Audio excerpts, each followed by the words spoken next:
चुनावों में लोगों की भागीदारी बढ़ाने के लिए चुनाव आयोग एक नया प्रयोग करने जा रहा है, एक एकदम नया एक्सपेरिमेंट। यह प्रयोग रिमोट इलेक्ट्रॉनिक मशीन यानी कि RVM, इसके जरिए कोई भी मतदाता अगर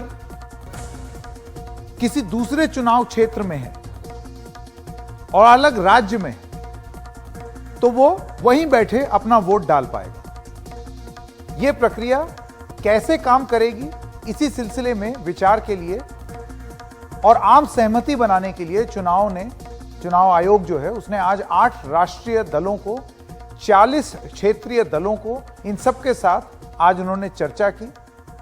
लेकिन रिमोट ईवीएम पर कोई डेमो नहीं पेश किया गया, यह नहीं बताया गया या डेमो नहीं दिया गया कि किस तरीके से होगा। चुनाव आयोग ने कोई प्रेजेंटेशन भी नहीं दी। चुनाव आयोग किस तरह नई पहल को जमीन पर उतारेगा, यह अभी तक साफ नहीं है। ऐसे में राजनीतिक दलों के मन में सवाल उठने ही हैं और वो उठ भी रहे हैं। आइए सुनते हैं दिग्विजय सिंह का क्या कहना है। अधिकांश रीजनल पार्टी ने और नेशनल पार्टी ने इस RVM का विरोध किया। लोगों ने कहा कि जब माइग्रेंट लेबर का सर्वे ही नहीं है, संख्या नहीं है, और इसमें तो रीजनल पार्टी को छोड़ दीजिए, नेशनल पार्टीज को दिक्कत है।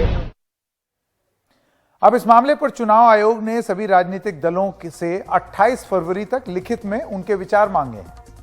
उनके जो ये विचार मांगे हैं वो बताएंगे कि वो क्यों इसको पसंद नहीं कर रहे हैं या क्यों उनको ये ठीक नहीं लगता है या ठीक लगता है। अब सवाल ये है कि रिमोट ईवीएम यानी कि आप कहीं और चुनाव हो रहा है और कहीं और बैठ करके वोट डाल रहे हैं, इसके पीछे चुनाव आयोग की मंशा क्या है। देखिए, इंटेंट जानना बहुत जरूरी है। तो चुनाव आयोग के मुताबिक युवाओं और शहरी लोगों की उदासीनता को देखते हुए रिमोट वोटिंग पर बड़े बदलाव की मुहिम यह की जा रही है ताकि चुनावी लोकतंत्र में लोगों की भागीदारी को बढ़ाया जा सके। कई बार प्रवासी उन जगहों पर जहां वो काम कर रहे हैं वहां मतदाता सूची में अपना नाम दर्ज नहीं करवाते, वहां वोट नहीं करते, वहां रहे हैं लेकिन वहां वोट नहीं करते। इसके कई कारण हैं, जैसे वो बार बार पता बदलते हैं। आज नौकरी सूरत में लग गई, फिर उसके बाद 3 महीने बाद मुंबई में लग गई। अब हर बार एड्रेस थोड़ी चेंज कराते रहेंगे। नई जगह के मुद्दों से उनका सामाजिक और भावनात्मक लगाव उस तरीके से नहीं हो पाता है, तो वो अपना वोट जो है वो गांव में ही रखते, वो अपने गृह क्षेत्र में ही मतदाता सूची से अपना नाम नहीं कटवाना चाहते ताकि उनका एक टच भी बना रहे।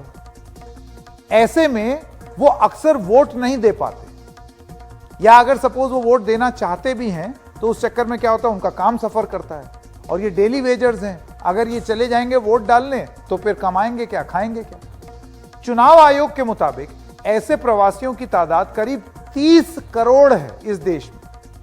ऐसे प्रवासियों को चुनाव प्रक्रिया में शामिल करने के लिए REVM यानी कि रिमोट इलेक्ट्रॉनिक वोटिंग मशीन का विचार आया है।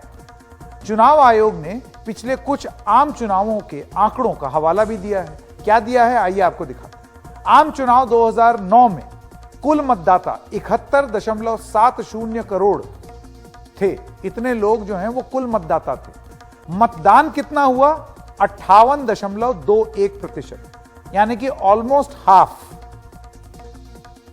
आम चुनाव 2014 में कुल मतदाता 83.4 करोड़, इतनी आबादी जो है वो वोटर थे इस देश में।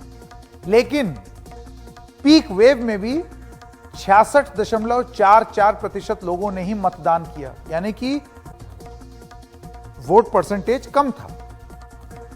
आम चुनाव 2019 की बात कर लीजिए, आप देख रहे हैं लगातार मतदाता बढ़ते चले जा रहे हैं, 91.20 करोड़ वोटर। लेकिन वोट कितने लोगों ने डाला, बढ़ रहा है यह आंकड़ा धीरे धीरे, वोट डालने के लोगों की संख्या, लेकिन अभी भी 67% से ऊपर नहीं जा पाया। चुनावों में प्रवासियों की भागीदारी बढ़ाने के लिए RVM को अब वक्त की जरूरत बताया जा रहा है कि इससे वोटिंग बढ़ेगी, लोगों का जो पार्टिसिपेशन है वो बढ़ेगा। पार्टियों की इस विचार पर तो सैद्धांतिक सहमति है कि हां ठीक है, ऐसा होना चाहिए, वोट परसेंटेज बढ़ना चाहिए। लेकिन इसे जमीन पर किस आधार पर और कैसे उतारा जाएगा, इसे लेकर के कई सवाल पूछे जा रहे हैं। जैसे कि जिन प्रवासी मतदाताओं को आधार बनाकर यह व्यवस्था लाई जा रही है, उसका वैज्ञानिक आधार क्या है? प्रवासी मतदाताओं की संख्या करीब 30 करोड़ है। यह आंकड़ा कहां से आ गया, कैसे पता चला सरकार को? क्षेत्रीय पार्टियां जो एक राज्यों तक ही सीमित हैं, समटी हुई हैं, वो तो चुनाव के दिन अपने पोलिंग एजेंट अलग अलग राज्यों में वो कैसे भेजेंगे, वो कैसे काम करेंगे? कोई नेशनल पार्टी है, चलो वो कर भी ले, लेकिन क्षेत्रीय दल कैसे करेंगे? चुनाव आयोग को अभी ऐसे कई सवालों के जवाब देने हों। ये लगातार ये एक प्रक्रिया चल रही है। आयोग से मिली जानकारी के मुताबिक रिमोट ईवीएम का एक प्रोटोटाइप तैयार किया गया है, यानी कि कैसी होगी ये ईवीएम। ये मल्टी कॉन्स्टिट्यूएंसी रिमोट ईवीएम एक सरकारी संस्थान ने तैयार किया। मल्टी कॉन्स्टिट्यूएंसी मतलब जाहिर सी बात है, अगर बिहार में चुनाव हो रहा है तो जितनी कॉन्स्टिट्यूएंसी हैं उन सब का प्रतिनिधित्व या वहां कौन कौन से लोग वोट डाल रहे हैं, वो सारा इस ईवीएम मशीन में होगा। अब कैसे होगा ये डिटेल्स हमें नहीं मालूम, क्योंकि जितने जिले, अब जाहिर सी बात है वहां अलग अलग कैंडिडेट्स होंगे, वहां निर्दलीय अलग होंगे।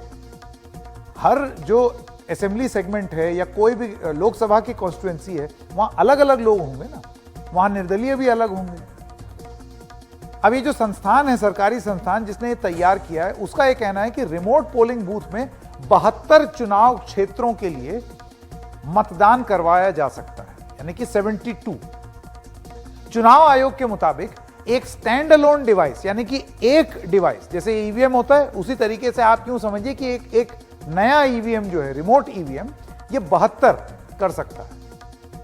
और ये स्टैंड अलोन डिवाइस होगा जिसे ऑपरेट करने के लिए किसी और मशीन से जोड़ने की जरूरत नहीं होगी, क्योंकि जहां आपने जोड़ा वहां हैकिंग का सवाल उठ जाएगा।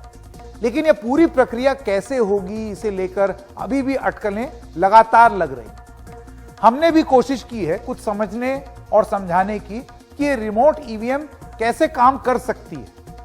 तो एक जो तरीका है वो आइए आपको स्क्रीन पर दिखा देते हैं। इसको आप उदाहरण की तरह ही समझिए, ये मत समझिए कि हाँ एनडीटीवी ये बता रहा है कि ऐसे ही ये रिमोट ईवीएम काम करेगी। लेकिन जो एक जो सैद्धांतिक मॉडल है, जो एक मॉडल है, वो बड़े सांकेतिक रूप से हम आपको दिखाना चाहते हैं कि वो कैसा हो सकता है। मान लीजिए बिहार की लोकसभा सीटों पर वोट डल रहे हैं और मुंबई में प्रवासी बिहारी जो वहां काफी तादाद में हैं, वो मुंबई से ही अपनी लोकसभा सीटों पर वोट डालना चाहते हैं। आइए आपको दिखाते हैं तो क्या है, कैसे काम करेगी। तो ये बिहार में चुनाव हो रहा है, फुल फ्रेम जाते हैं। बिहार में आप मान लीजिए चुनाव हो रहा है और प्रवासी मजदूर कहां हैं? मुंबई में। बिहार का चुनाव, पटना में वो बूथ जहां पर सारे ईवीएम मशीन आएंगे, और ये मुंबई में कुछ प्रवासी हैं जो कि अपना मताधिकार प्रयोग करना चाहते हैं। महाराष्ट्र में चुनाव नहीं है, बिहार में चुनाव है, लेकिन मुंबई में जो लोग वोटर हैं वो वोट कर सकते हैं। तो यहां पर ये मशीनें लगेंगी मुंबई में अलग अलग जगह। इन मशीनों में ये जो प्रवासी हैं वो जाकर के अपना वोट कर सकते हैं। ये वोट करेंगे और उसके बाद ये 72 वोट जो इसमें काउंट हो सकते हैं एक मशीन में। मैं बार बार ये चीज दोहरा रहा हूं, यही तरीका नहीं होगा। अभी इलेक्शन कमीशन बताएगा कि तरीका कैसा है, लेकिन मोटा मोटा जो उसका ऑपरेशंस है वो इस तरीके से होंगे। तो यहां लोग वोट करेंगे, वोट करने के बाद ईवीएम मशीन जो है ये अलग अलग ये यहां पर बंद हो जाएंगी। ये यहां पर इसमें डेटा आ गया, अब इसको बिहार भेजा जाएगा। ये ईवीएम मशीन जो है ये आप जैसे कि देख रहे हैं, ये महाराष्ट्र से चली और उसके बाद बिहार के लॉकर में जाकर के बंद हुई। हमको अभी भी ये नहीं मालूम है कि ये जो स्टैंड अलोन मशीन होगी, ये मतदान खत्म होने के बाद जब बिहार चली जाएंगी या किसी और राज्य में चली जाएंगी तो इनका वोट उस क्षेत्र के वोट में किस तरीके से गिना जाएगा। पोस्टल बैलेट की तरह गिना जाएगा या अलग से गिना जाएगा और फिर बाद में ऐड कर दिया जाएगा जो अलग अलग चुनाव क्षेत्र हैं उसमें।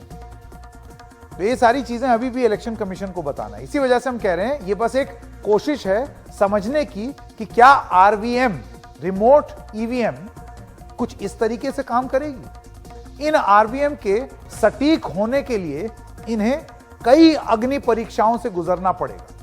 आप जानते हैं जब ईवीएम आया था इस देश में तो तमाम सवाल पूछे गए थे, और हम यहां फिर भी एक और चीज आपको बता दें, वोट की ये जो चोट है इसमें ईवीएम पर भी सवाल उठे थे, अभी भी बहुत सारे लोग उठाते हैं, लेकिन अब यह कहना ठीक रहेगा कि ईवीएम वो अग्नि परीक्षा पार कर चुका है। और कोई भी नया प्रयोग जो होता है उसमें शुरुआत में लोगों को डाउट होना लाजमी है, क्योंकि नई चीज है ना, आपको नहीं मालूम है, और यह सुनना भी ज्यादा जरूरी है कि कहीं इसमें कुछ गड़बड़ तो नहीं है। हो सकता है हो, उसका सुधार करना बहुत जरूरी है, यह बग फिक्स करना बहुत जरूरी है। तो क्या है ये सारी चीजें, ये सवाल, ये बहुत जरूरी सवाल है, और ये सवाल इलेक्शन कमीशन से भी पूछे जाएंगे कि क्या आपने इन सब चीजों पर सोच लिया है? सोच लिया है तब आप लाइए, तब उसको फिर लोग देखेंगे। सवाल नंबर 1, कहीं इस मशीन को हैक तो नहीं किया जा सकता? दूसरा सवाल, कहीं इस मशीन के साथ छेड़छाड़ तो नहीं की जा सकती? तीसरा सवाल, इसके रखरखाव का तरीका क्या होगा? क्या जो बाकी ईवीएम है उन्हीं की तरह इसको रखा जाएगा या अलग तरीका है? अगला सवाल, इस पर पड़े वोट आगे कैसे जोड़े जाएंगे? प्रवासी वोटरों की संख्या आपने किस आधार पर तय कर ली है? उसका क्या तरीका होगा वो आप बताएंगे या नहीं? एक सवाल यह भी है कि रिमोट इलेक्ट्रॉनिक वोटिंग मशीन का प्रयोग दुनिया में अभी तक कहां कहां हुआ है और उससे क्या नतीजे निकले हैं? इन सब चीजों के भी बारे में बात होगी। हमको जो जानकारी मिली अपने रिसर्च में वो ये है कि एकमात्र देश है इस दुनिया में जहां पर रिमोट वोटिंग होती है, और वो है एस्टोनिया। एस्टोनिया प्रयोग करता है इसका। अक्टूबर 2005 में वहां एक स्थानीय चुनाव में आरवीएम का इस्तेमाल हुआ, और 2007 में एस्टोनिया में आम चुनाव इसी जरिए कराए गए। इसके इस्तेमाल में वहां मतदान प्रतिशत बढ़ा।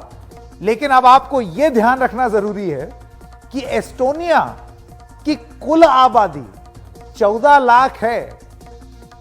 इस राज्य में, इस देश में एक एक विधानसभा या एक एक, माफ कीजिएगा, विधानसभा नहीं, लोकसभाओं में इस तरीके की आबादी होती। यहां पर अगर आप एक कॉलोनी मिला दें तो इतनी आबादी होती। तो यह आधार लेकर के आप वो पूरा का पूरा मॉडल यहां पर नहीं ला सकते। तो यह सवाल भी पूछा जाएगा कि भारत जैसी विविधता, जहां पर विविधता बहुत है, वहां पर ईवीएम के प्रयोग को ही लेकर के इतने सवाल पूछे जा रहे हैं, वहां पर आप ये नई टेक्नोलॉजी कैसे लाएंगे? और वो जो पूरा फुल प्रूफ इसको करना होता है, वो प्रक्रिया हो गई है या नहीं?